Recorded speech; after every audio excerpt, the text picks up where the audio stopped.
Je suis actuellement à Xi'an pour une semaine. Donc là, on vient juste d'arriver.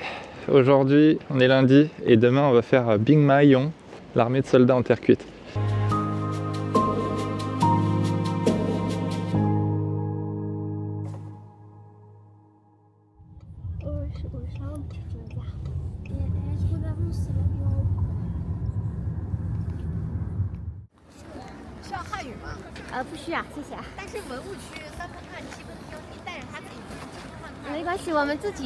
Il y a 3 fosses. Il y a la 1, la 2 et la 3. La 1, c'est la plus grande, c'est là où il y a le plus de statues. Et tu vois là, le mausolée là, c'est à 1,5 km. Et nous voilà arrivés enfin à Bingmanyong, l'armée en terre cuite. On est le matin, on est en basse saison, il fait froid et il n'y a pas grand monde. Bingmanyong, c'est un endroit qui a été découvert en 1974 par hasard par un agriculteur qui creusait dans le sol pour faire des puits. Et il est tombé sur les soldats en terre cuite. Et après, progressivement, ils se sont rendus compte qu'il y en avait énormément, que c'était une zone très étendue. Et voilà, c'est une merveille à voir en Chine. Donc c'est des vestiges qui datent d'il y a plus de 2000 ans. C'est la dynastie des Qin, avec notamment le premier empereur qui a unifié la Chine. C'est l'empereur Qin Shi Huang qui a érigé cet endroit, ces fosses, avec cette armée de soldats en terre cuite.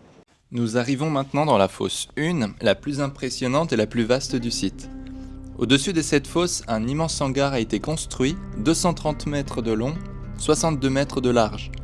Son rôle est de protéger les fouilles toujours en cours tout en permettant au public de découvrir ce trésor archéologique. Cette fosse abriterait près de 6000 soldats en terre cuite, chacun unique, avec des expressions et des détails qui les distinguent les uns des autres. C'est une expérience incroyable de se retrouver face à ces guerriers, archers et chevaux figés dans le temps depuis plus de 2 millénaires. Chaque statue a été soigneusement déterrée puis reconstituée pièce par pièce. Un travail colossal qui se poursuit encore aujourd'hui. Ici, vous pouvez imaginer une charrette tirée par des chevaux. Malheureusement, le bois, après avoir été déterré si longtemps, a fini par se décomposer, ne laissant que des traces de son existence. Cela fait maintenant 50 ans que cette fosse a été découverte et pourtant une grande partie des vestiges n'a pas encore été reconstituée. Les archéologues font preuve d'une patience extraordinaire, assemblant chaque statue comme un véritable puzzle en 3D.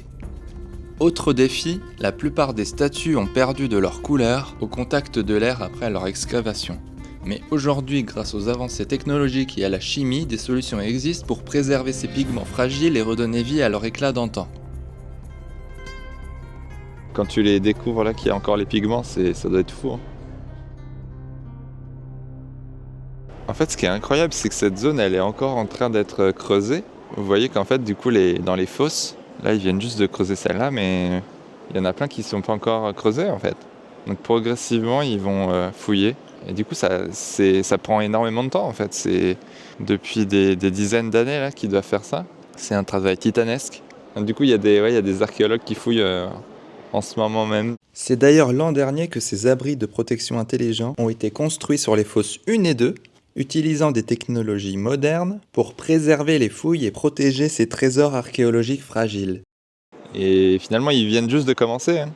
C'est ça qui est incroyable. Tu as un peu le sentiment que c'est le début de la fouille archéologique, alors que ça fait plus de 50 ans.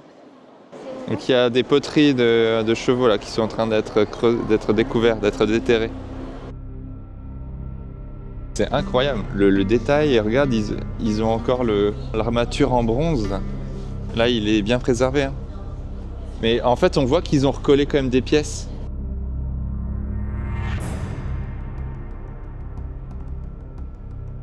Ici, nous faisons face à un officier de haut rang. Son armure détaillée et sa taille supérieure révèlent son statut élevé dans l'armée de l'empereur Qin Shi Huang. Ici, nous avons un archer en position de tir. On a été trop impressionné par les détails de la poterie, on voit même les plis du vêtement. Sa posture est impeccable et il est plutôt grand et assez fin. Juste après, on voit un archer à genoux. Quant à lui, il semble avoir une armure. Sur le dos de son armure, on voit énormément de détails et on voit même des restes de pigments rouges. Et regarde la semelle et tout, il y a tous les petits points là. Vous avez vu les détails là, c'est incroyable. On a un autre archer. Donc là, on voit que les doigts ont été reconstitués, l'armure de l'archer. La fosse numéro 3 est encore plus petite, elle contient 68 soldats, un char et 4 chevaux. C'est le poste de commandement avec ses officiers de haut rang. Qin Shi Huang, le premier empereur de Chine, est donc une figure majeure de l'histoire chinoise. Il a unifié le pays après avoir conquis les 6 États rivaux, créant un empire centralisé. Sous son règne, la Chine a connu une standardisation de la monnaie, de l'écriture et des systèmes de mesure, jetant les bases d'une culture unifiée. Son héritage politique et culturel a marqué l'histoire pour des millénaires. Obsédé par l'idée d'immortalité, Qin Shi Huang a consacré des ressources colossales à la construction de son mausolée et de cette armée de terre cuite, destinée à le protéger dans l'au-delà. Il a même cherché l'immortalité physique, consommant du mercure qu'il croyait être un élixir de vie. Finalement, c'est par son immortalité spirituelle à travers ce site monumental qu'il a laissé une trace éternelle. Mais Qin Shi Huang était aussi un empereur impitoyable.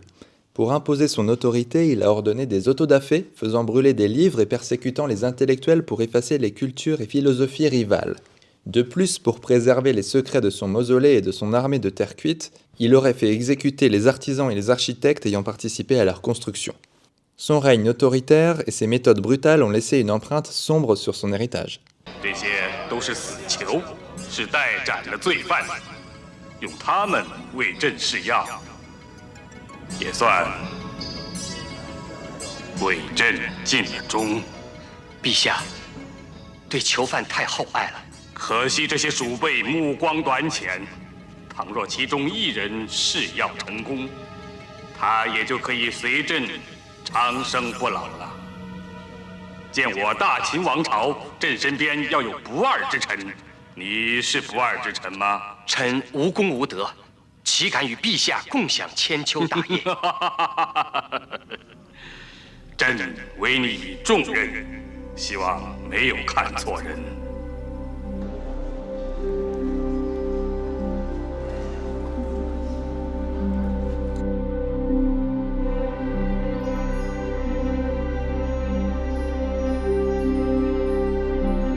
Alors on est en train doucement de progresser dans le tumulus du mausolée de l'empereur Qin Shi Huang.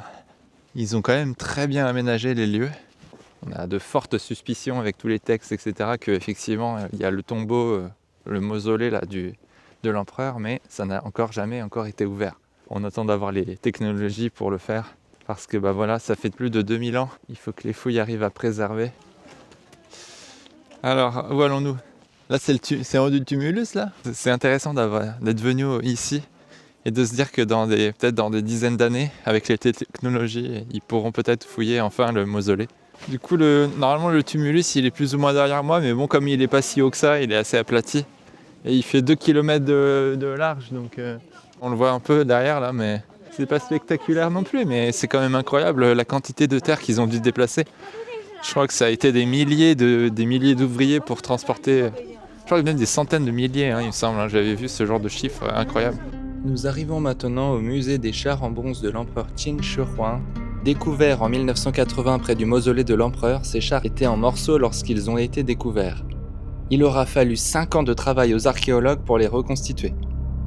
Le premier est un char ouvert tiré par 4 chevaux en bronze. On y voit un conducteur debout, protégé par une ombrelle en bronze.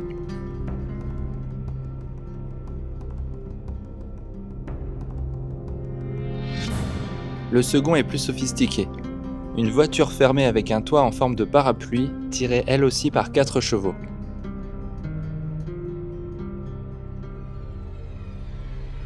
Ouais, c'est une réplique. Plein de petites pièces de bronze là. En haut, ils expliquaient ça, là, qu'il y avait des tiges dans le métal. Ils mettent tiges d'abord, après ils mettent le métal, c'est ça, pour solider. Ouais, je crois. Ouais. Donc dès l'époque des Qin, il y avait déjà ces pièces-là en fait. Ouais. La dynastie Qing se remarque aussi pour ses innovations technologiques. Regardez ces arbalètes, conçues avec une précision redoutable. Elles étaient capables de tirer des flèches à longue distance, offrant un avantage stratégique décisif sur les champs de bataille. Les pointes de flèches et les têtes de lance, en bronze affûté, témoignent d'un savoir-faire métallurgique avancé. Enfin, les armures en pierre, bien que moins courantes, révèlent une ingéniosité unique. Ces plaques, minutieusement assemblées, offraient une protection tout en restant légères.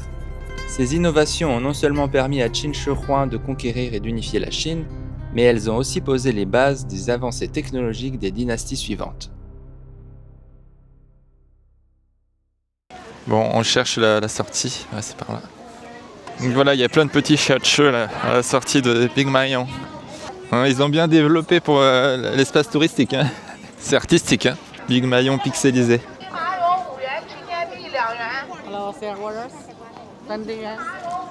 Je comprends pas l'anglais. J'ai rien demandé moi. On comprend pas l'anglais.